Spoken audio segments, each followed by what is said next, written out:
Hello. This is an appeal on behalf of short men. Now look, as something of a shorty myself, I understand how difficult it is to have to be looking up all the time, looking up people's noses and the unshaven undersides of their chins. And it's bad enough if you're a woman. But if you're a man, it must be terrible. So I can well understand when Jeremy Corbyn, 5'7", heard that the Queen was hosting a state dinner for Donald Trump, 6'3", visiting to commemorate the D-Day landings and all the dead of World War II, Corbyn's poor little heart, and I do mean little because obviously if you're small then everything is going to be smaller.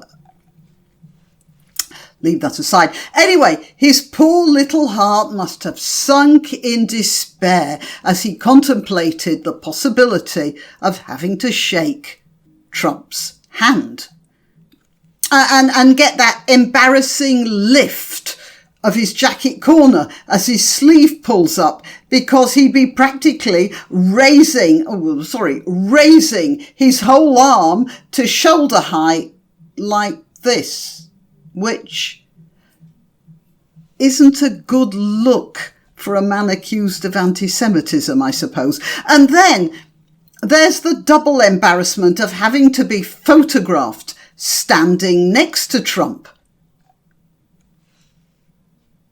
They can't always find a set of stairs for you to stand on, you know. Now, as for the others who aren't turning up at the state banquet tonight, which is going on as I speak, there's Sadiq Khan, our 5'5" nightmare of London. I don't think he was invited at all, actually, but even if he had been invited, I doubt he would have accepted. He and Trump have been involved in a little bit of a running battle. The trouble is that not only is Khan short, but he's deeply unimportant as well when it comes to international politics. However much he may propound and bloviate, he's still only the mayor of London, and his political power ends with the London Orbital Motorway, the M25. And frankly, there are parts of inner London he doesn't have that much control over either. Now, who's next? John Bercow, 5'5". He's the Speaker of the House of Commons. And although he has, some power over the unruly masses during question time in Parliament, politically he's about as important as the seat he sits on. And then, of course, last but not least, Jeremy Corbyn, the bleeder of the opposition, so-called, because his leadership style has caused a hemorrhaging of Labour Party members like a bad case of Ebola.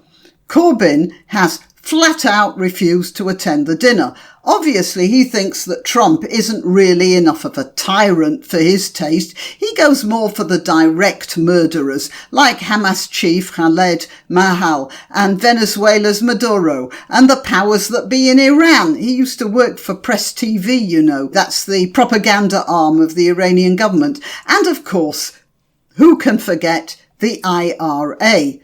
With whom he took tea on the terrace of the House of Commons. Mind you, Corbyn's refusal might come down to another reason. He is getting on a bit. Perhaps he decided not to attend because he's a vegetarian, and his refusal to turn up at the state dinner was because he misheard the invitation and thought he'd been invited to a steak dinner. Anyway, back to the main appeal.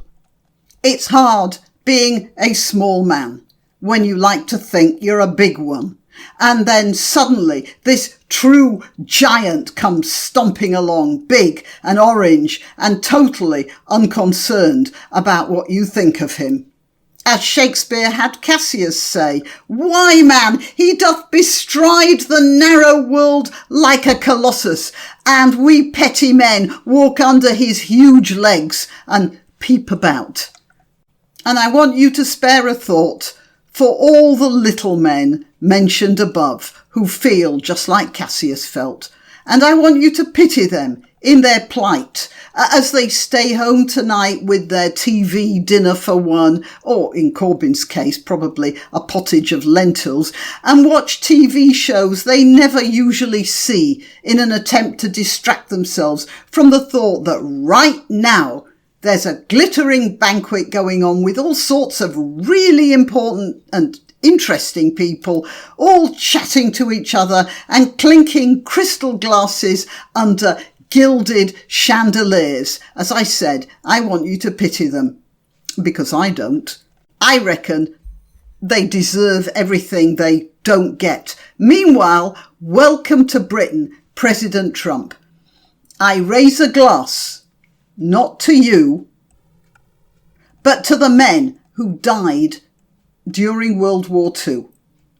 One of them was my father's older brother, whom I never knew because of Hitler.